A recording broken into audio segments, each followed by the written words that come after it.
এই ভিডিওটা একটু দেখেন আর তাহির হুজুরের কথাগুলো একটু শোনেন। মুসলমান সম্মান মরার পরেও পায়, আর এই সম্মান দেখে হিন্দুরাও কিভাবে মুসলমান হয়।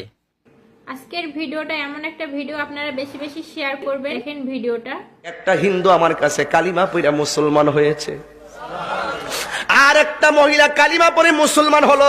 তারা জিজ্ঞাসা করা হলো, মেয়েটাকে জিজ্ঞাসা করা হলো, বোন তুমি বড় সুন্দরী, তোমার চেহারাটা বড় সুন্দর, নিশ্চয়ই তোমার ধর্মের মধ্যে তোমার মূল্য আছে, নিশ্চয়ই তোমার ধর্মের মানুষগুলো তোমাকে দিয়ে মূর্তির সামনে প্রসাদ দেয়, কিন্তু তুমি কেন কালিমা পড়ে মুসলমান হয়েছো?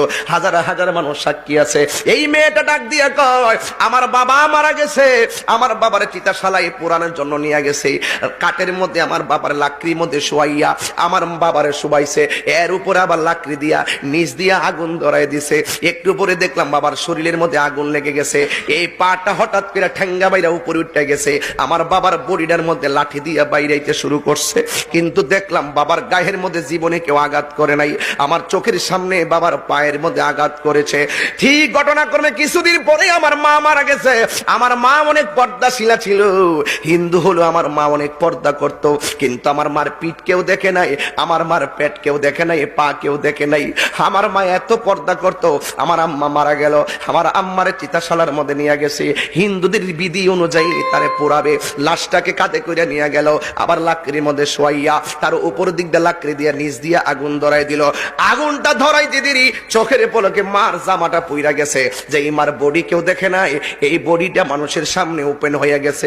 আমি একটা মেয়ে হিসাবে বড় লজ্জা পাইছি। কিছুক্ষণ পরে আমার মা লাশটা পুড়তে পুড়তে পাটা উপর উঠে গেছে, লাঠি দিয়া বাইরাইয়া হাত পা গুলো একবারে গোড়া বানাইছে। এই যখন আমি দেখলাম আমার বাবার করুণ চিত্র, আমি যখন দেখলাম আমার মার এমন ভাবে পুরাইলো, তখন মুসলমানদের শেষ বিদায়ের কথা আমার মনে হয়ে গেছে। মুসলমানরা মারা গেলে কত সুন্দর করে চতুর্দিকে চারটা কাপড় টানাই, আবার কত সুন্দর গরম জল করে না, একেবারে বেশি গরমও দেয় না, আবার বেশি ঠান্ডাও দেয় না, কুসুম গরম জল দেয় যেন গায়ের মধ্যে আরাম লাগে। সবাই কয় গরম হইলে কত গরম দিস না, আবার ঠান্ডা হইলে গাই এত ঠান্ডা দিস না। কুসুম গরম জলটা দে যেন আরাম লাগে। কুসকু সাবানটা দে, অন্য সাবান দিলে কই ফেনা বেশি উঠবে, গায়ের মধ্যে ফেনা ফোনা লাগিয়ে দেখবে। কুসকু সাবানটা দে ভালো পরিষ্কার হয়, কিন্তু তার গায়ের ময়লাটা কাটে।